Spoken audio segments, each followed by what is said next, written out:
Good morning, friends. Welcome back to my channel Samrat Law Scholar, and let me tell you a motivational story which is totally based on critical approach towards other.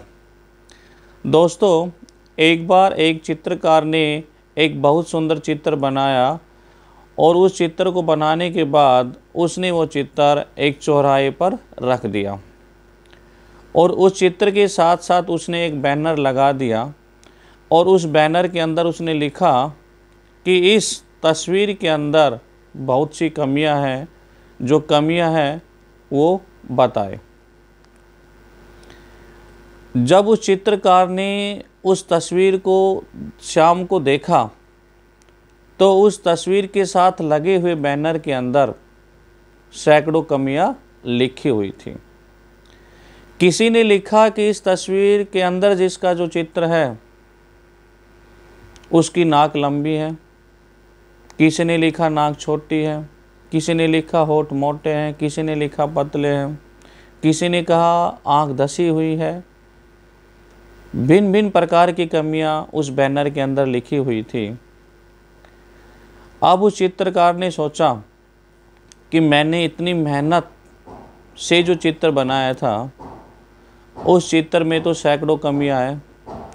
अगर मैं इन सभी सैकड़ों कमियों को दूर करके अगर एक सुंदर चित्र बनाऊं तो मुझे नहीं लगता कि वो चित्र सुंदर होगा, अन्यास ही वो किसी कार्टून का चित्र बनेगा। अब उस चित्रकार ने क्या किया, उस बैनर को हटाकर एक दूसरा बैनर उसके पास रख दिया और उसमें लिखा इसमें जो कमियां हैं उनको दूर करने के उपाय बताए और संभव हो तो उनको ठीक भी कर दें।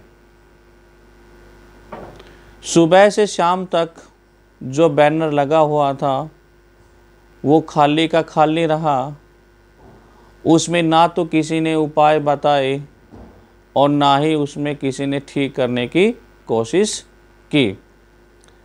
अब उस चित्रकार की समझ में आ गया कि अगर इस दुनिया में किसी को दोष निकालने के लिए कहेंगे तो सैकड़ों लोग मिल जाएंगे उसमें दोष निकालने के लिए और सैकड़ों दोष निकाल भी देंगे। अगर उन दोष को दूर करने की बात करेंगे तो कोई भी नहीं मिलेगा। Then dear, we came to know about this story that it is easy to find fault instead of removing them, and each and every person in this universe has to satisfy their personal interest even if they have to harm the interest of others. This is the thinking of people, and we people should avoid such kind of critical approach towards other. Thank you, dear.